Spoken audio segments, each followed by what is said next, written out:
In this episode, you will discover the shocking reason narcissistic heartbreak is harder than other breakups and how to heal.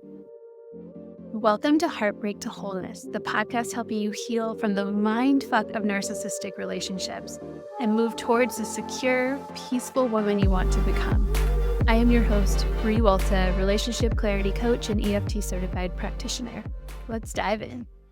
Welcome back to the show. In today's episode, you will discover why narcissistic breakups are harder to heal from than other heartbreak. You're going to discover the impact that a narcissistic relationship has on your emotional, psychological, and physiological well-being. And you're going to discover what you can do absolutely starting today to begin your healing. And remember to stick around to the end of the episode because I'm going to pull an oracle card that will offer you a message that you can use this week to stay more conscious in your healing. So let's dive right on in. There's no easy way to cut this. I mean, breakups suck. Breakups are hard. Breakups are painful. Breakups bring emotions. Breakups are really a loss of a part of you. We know that it takes time. We know that it takes a lot of nurturing, a lot of compassion for ourselves to move through that experience.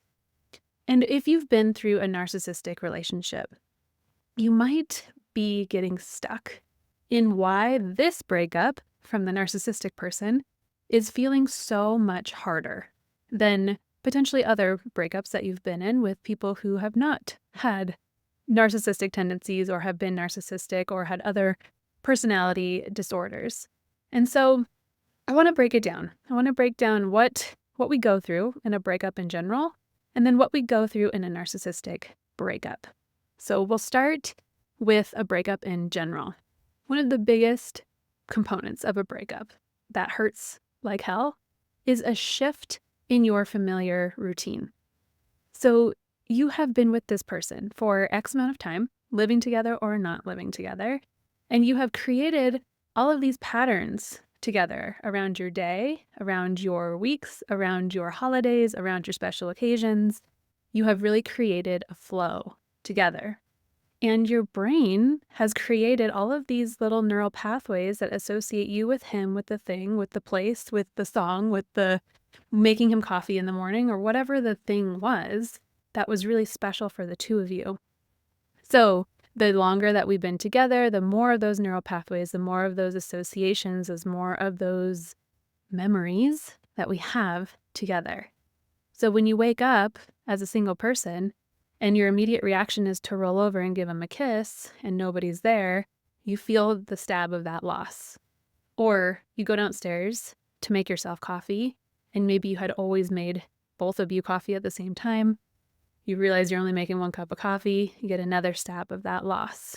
Or maybe you were really used to having that meme exchange in the middle of your day when you were feeling overwhelmed or when work was sucking and you go to send the meme, you realize you can't send the meme because that's going to be weird now that you're broken up and would start a whole bunch of stuff, and another stab of that pain. So you are literally removing this person and all of these associations and connections with this person all at one time. So when people say that it feels like death, it kind of is, right? That relationship has died. And I know that's a morbid way to put it, but we cannot go along in the same manner as we did before, which is similar to when we lose somebody, we can't go along in the same manner because that person is no longer there. So complete overhaul, complete shift in your familiar routine. You go from being on flow on the highway going 65 to an immediate stop, and it is jarring for your system. Which leads me into the next big component of breakups in general. And this is what happens to us emotionally, psychologically, and physiologically. And I want to start with the physiological piece because this is one piece of the breakups that isn't as talked about until recently, really, and as these studies are coming out around how our brain and our body are impacted by events that happen to us and the importance of involving the body in our healing. So they have done studies where they have shown that the same part of your brain that lights up when you're in physical pain will light up when you're in emotional pain. I want you to think about that for a second. Physical pain is equal to emotional pain and how our mind responds to the importance of that. And one theory here is evolutionarily, we needed to be in connection in order to survive. So social rejection, which is a version of a breakup, right? Somebody is rejecting wanting to be with you, even if it's your decision to no longer be in that connection. It feels like a social rejection.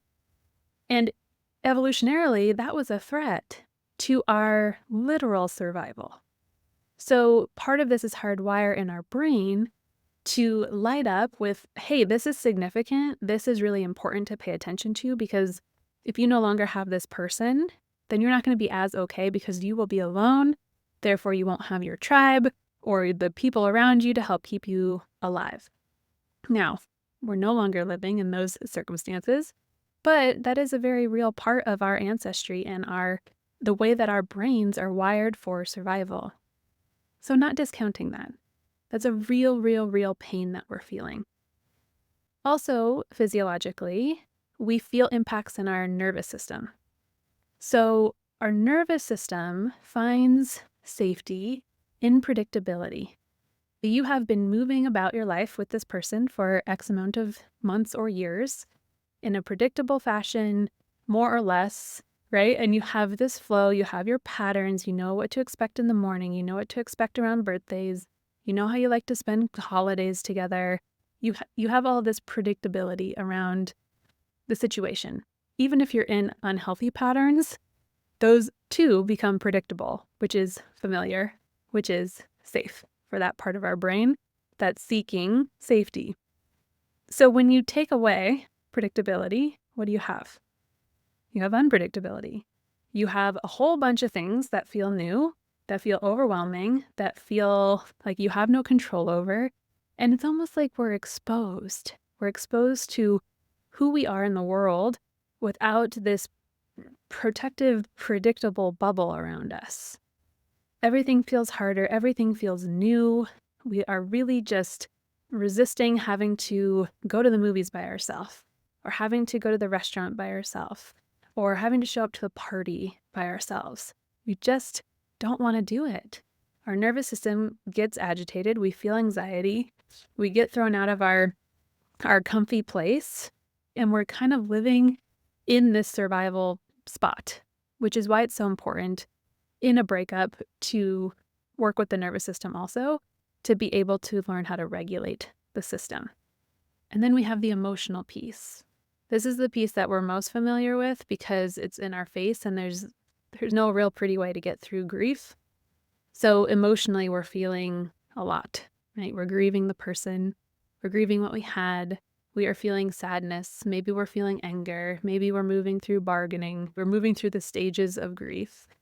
Emotionally, it's like we are in the middle of the fucking ocean and we're just getting tossed about and we're like, where's the person with my life raft? They disappeared. And we feel very alone in trying to navigate all of those emotions.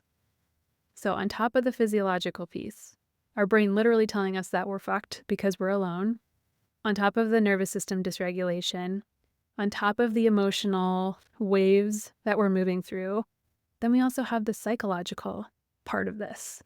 We're moving through nostalgia. Our mind is taking us back into all of the most perfect memories, or maybe the version of the memory that we remember as perfect, and painting this person to be the most amazing person in the world that we let go of or that let go of us. It's exacerbating the emotional piece, and it hurts. We're also feeling like cravings for the person, right? When we start to go down that nostalgic place, it's like, they were so great, and I don't know why we broke up, and I'm forgetting every reason that led me to the here and now, and we're ruminating on what we did or didn't do or could have done. We are actually eliciting dopamine in our brain. They have done studies where they've shown that people who are stuck in rumination around a breakup in this way are activating the same centers in the brain that are associated with reward and motivation. It's like, there's a problem, I'm going to figure it out, and I'm going to get the dopamine dump as the reward. And so the rumination, the cravings, the wanting to reach out to just get that hit of the person because having the no contact or not speaking is too painful is part of this process on a very psychological level. Also, psychologically, we can go through kind of a identity crisis. Maybe, and again, depending on the length of the relationship, if you've been with somebody for several years, part of your identity is kind of tied into being that person's partner, or what you used to do with that person, or the social status that you had with that person. So it's a little bit of coming back to basics and figuring out who we are again without that person. So breakups in general, in a nutshell, hurt. In a nutshell, they suck. In a nutshell, they're painful. Okay, so now that we have a basic understanding of why relationships hurt, let's take that information and I'll show you how each component is amplified when you are coming through a narcissistic heartbreak.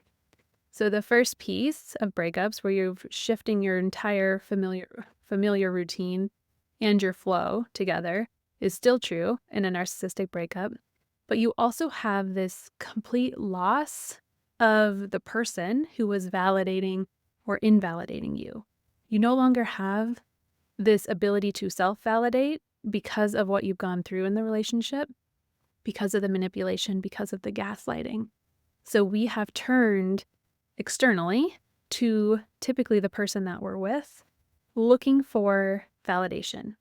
If I do this, then I'm a good person. If I do this, then I'm lovable. This person has really very skillfully shifted the power dynamic so that they were in control of how we felt about ourselves. So when you no longer have that person that's like your backboard to, am I lovable? Am I a good person? Am I doing it right? It can be very confusing on if you are lovable or if you are a good person or if you are doing it right. When we're going through the narcissistic heartbreak, there's a real need for us to rebuild our ability to self-validate, our ability to feel like a self in the world, independent of other people that we might be in relationship to. And that is really hard when you have been through months or years of, again, gaslighting and manipulation, where you've had your sense of self and your confidence really chipped away from the outside. The second piece of breakups, right, is the emotional, psychological, and physiological components. Those all still exist here as well. Let's start with the physiological amplification. So we know that physical pain and emotional pain are connected in our brain. We know that it is very big in our brain because it was associated with social rejection. And we know that there's nervous system dysregulation there when we remove things that are predictable and things that we know how to be with. What happens in a narcissistic relationship is that we are living on a roller coaster. We are going up and having highs, we are coming down and we're having lows. And these are not just like bumps in the road, these are like high highs and low lows. So when things are going well, physiologically in our body, we have dopamine just continuously dumping that this feels good, keep doing that. And we have oxytocin that's coming on board. That's this love chemical that's creating this bond with this person. So when things are going well, there's a lot of dopamine and there's a lot of oxytocin. And we like that feeling because that feels good, right? That's at the high, that's at the top of the roller coaster. And then we start to feel them pull away a little bit. We start to maybe feel this fear of abandonment, of, oh my God, did I do something wrong? This removal of the dopamine and the oxytocin, this lack.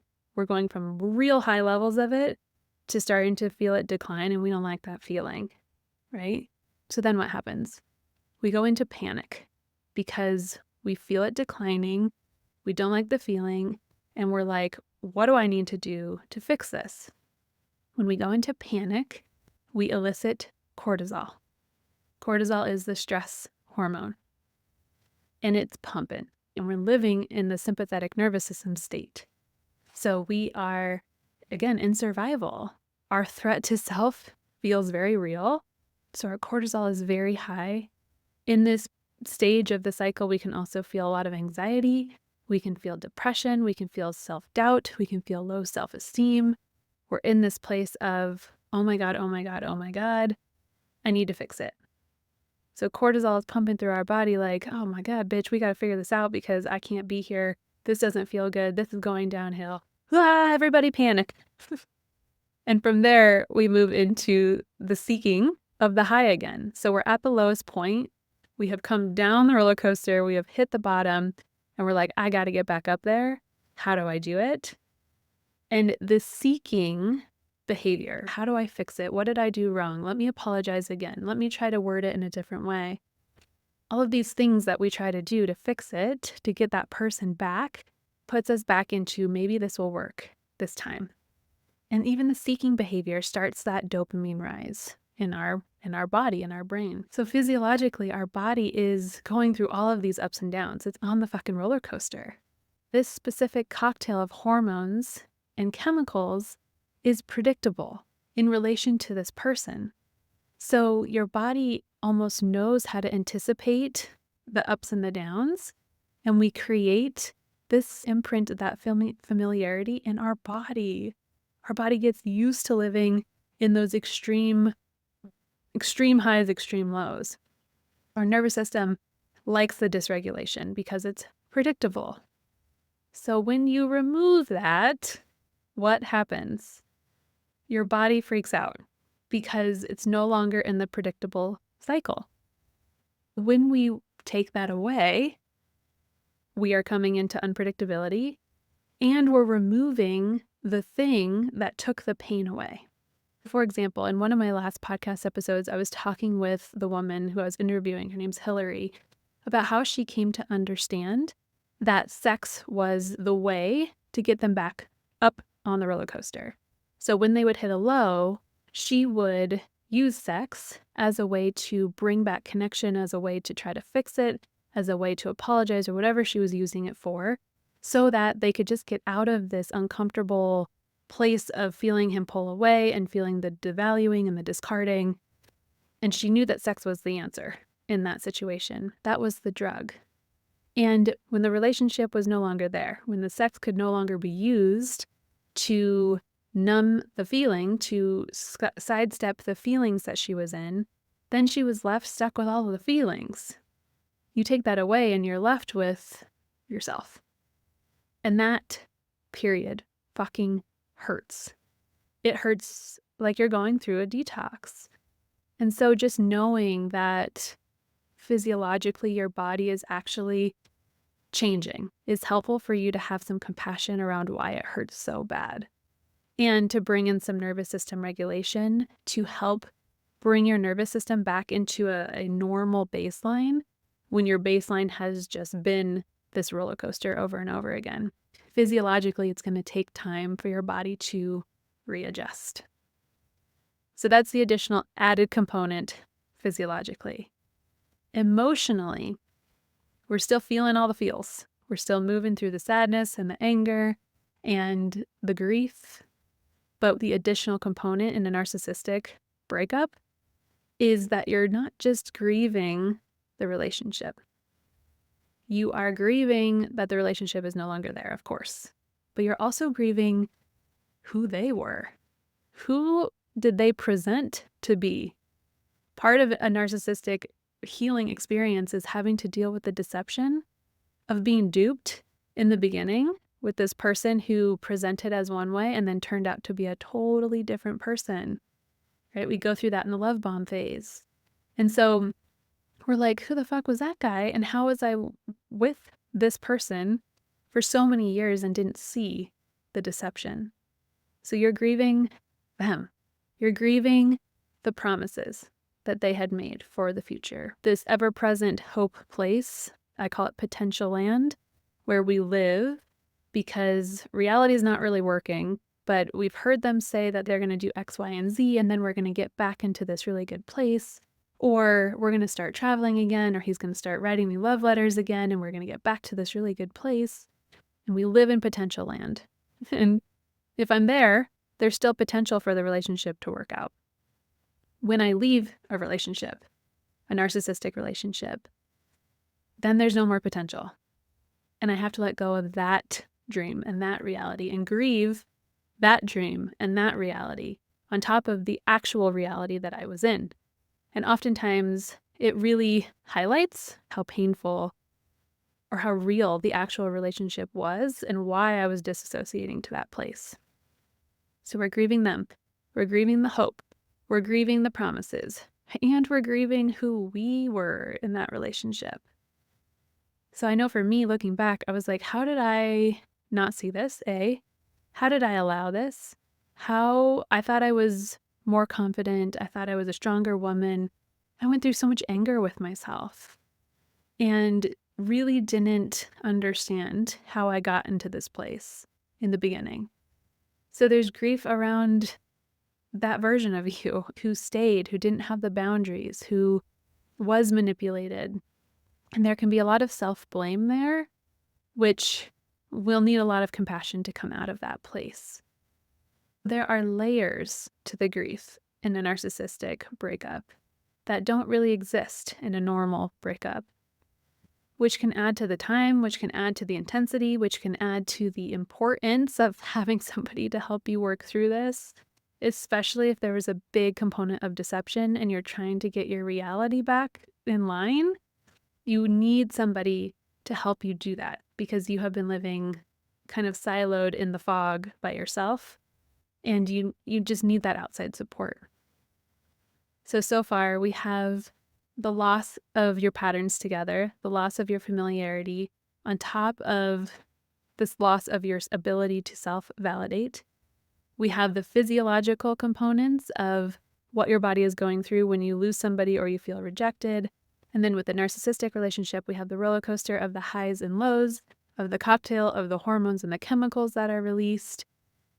We have the detox that we have to go through, and we have the nervous system re-regulation that we have to do. Emotionally, we're dealing with the layers of the grief. And finally, psychologically, we're still going through the bouts of nostalgia. We're still going through those cravings and rumination. And we're still going through this, like, who am I without this person? But what's amplified here in a narcissistic breakup is having been gaslit. Being gaslit adds a whole nother level to trying to figure out who you are again. Because your self-esteem and your confidence and your entire understanding of reality has been chipped away. You've been told that you're wrong, that you're misremembering, that you're too emotional, that you are too needy, that you are creating all the problems, that you are at fault for everything. And your reality is skewed. You don't know what's right anymore, which means that your understanding of yourself is fucked up and your understanding of reality is fucked up. So we have to reconstruct what is real. We have to reconstruct our entire identity. We have to rebuild our intuition because we've been told over and over that we can't trust ourselves, that what we're feeling wasn't right, wasn't real, wasn't valid. When you're gaslit, there's so many more layers of this to find, to rebuild, to make sense of. It's such a mindfuck. Trying to understand how a narcissist could do what they do, how they could be so cruel, how you didn't see it. All of it, we are trying to find information in order for it to make sense. And sometimes we stay in that information gathering place for a really long time, right? We're going down the rabbit holes on YouTube. We are listening to all the podcasts about the psychology of a narcissist. And there is a place for that. Absolutely. Absolutely. We have to make sense of this thing that we just came out of, this experience, this total, like, world-shaking understanding that we weren't actually in the relationship that we thought we were in. But sometimes we get stuck. We get stuck thinking that if I understand narcissism, then I will heal from being with a narcissist. And those are different things. So the heartbreak in a narcissistic relationship, the ending of that, can feel harder because we're resisting the feeling piece for a longer period of time while we're gathering that information. We're trying to make sense of instead of feeling how it felt to be in that relationship. So again, to come back to that importance of having someone to help you move through it, to make sense of it, to help you integrate that experience is so vital. So healing from narcissistic heartbreak is layered, it's complex, and I want you to hear from me right now that you are not crazy. You are not crazy for missing them. You're not crazy for wanting them back. You're not crazy for just wanting them to come back with an apology so that you could kick them out the door again. You're not insane because you still cry over what happened. And you are not broken. And you are not damaged beyond repair, even if it feels like you won't be able to trust yourself again. Healing from these relationships is more than possible. I'm walking proof. It is hard. It is more painful than a normal breakup, as we've just broken down, but all for good reason. It all makes perfect sense. So it's not a you problem. It's an experience that you're going through, and the experience happens to be a big one. So what can you do today? If you're listening to this and you're like, fuck, this is why it's so painful. More of this makes sense now, but what do I do? First, I want you to find your safe people. I will say this in every episode until I'm blue in the face, because having support is so vital to heal this wound, these several wounds that come from narcissistic relationships. We need healthy connection.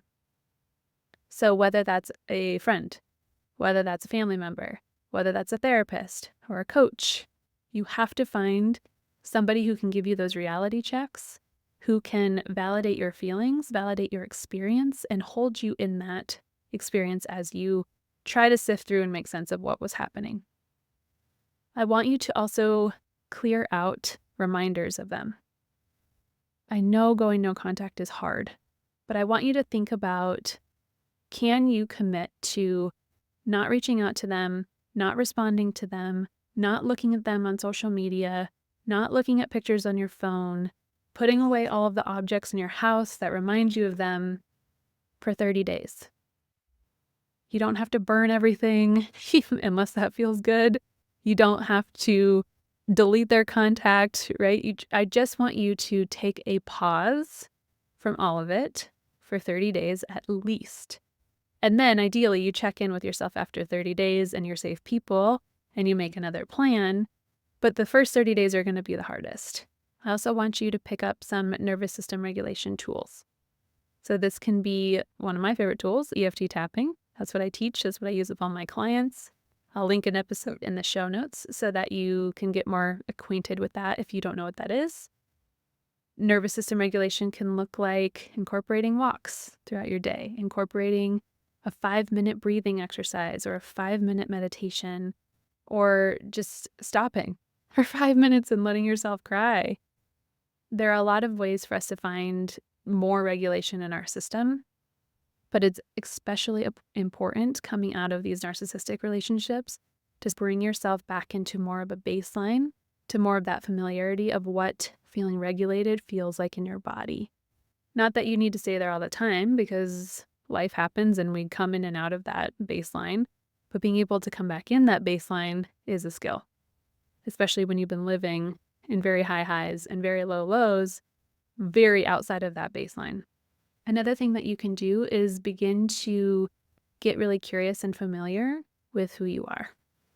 So doing values exercise, identifying your needs and your wants. I have a full self-guided course that will walk you through how to do all of that with meditations and homework. It's under $100, so it's super accessible. I'll link that in the show notes. It's called Find Yourself Again. But if you need a little bit of a direction on how to start to figure out who you are without this person from a very baseline level, that's going to be perfect for you. And then start to find that professional that can help you to process your feelings around what happened, that can help you integrate the complexity of this type of relationship that can be that really safe support for you. Of course, I would love to be that person. That's why I do what I do. And the most important thing is that you feel connected and you feel safe with whoever you are choosing to hold that space. So if that happens to be me, there's an interest form in the show notes also that you can fill out, and we can talk about what that journey would look like together. But having a professional is so important to help you move through this more quickly and more easefully. Not that it will be pain-free, but you will at least have a direction and a goal to move towards in something that feels so unpredictable and scary and chaotic and full of emotions. So start there. And remember, again, this is possible. This is so possible for you with the right support and the right intention. Okay, we covered a lot of shit today. So let's just recap what you have learned from today's episode. You now know why the narcissistic heartbreak hurts more and is harder to heal from than other types of heartbreak. You now understand the depth of the damage that happens emotionally, psychologically, and physiologically from these relationships and how to begin to repair those. And you've gotten some steps that you can start taking today to help yourself move through that healing process. Okay, so let's pull a card oh man, that came out quick. So I always pull an oracle card at the end of these episodes, and as I picked up the deck and started to shuffle, this card came flying out, and it is Gut is the name of the card. It is a picture of intestines. So let me find this in the book, and I will read to you the message of Gut. Gut brings an invitation to hop on the superhighway to your own wisdom. Gut will not and should not be ignored. You are being urged to check that you are in alignment. Gut is where all the answers live. What messages are you receiving? Are you stuck? Are you absorbing what nourishes you? Trust yourself. Listen deeply to your intuition. Perhaps you are experiencing some discomfort in the gut. Know that this is a cue that there are certain things in your life that you are not metabolizing. When your gut rejects something, it is for your own protection. So heed the warning and don't continue to ingest the things, people, relationships, and energy that are toxic to your system. Stop tolerating things you shouldn't. Gut balancing is a mix of listening to yourself, trusting your intuition, and honoring what is right and nourishing for you. When you care for gut, it will give you a deep sense of alignment and flow. Your system allows for what is sustaining you to move through it with a sense of ease and vitality. Love that message. It couldn't be more perfect from what we talked about today. I know this is some challenging stuff. I know this can be a lot to sit with and to hold. As always, this podcast is for you. You are in exactly the right place. You are not alone moving through this.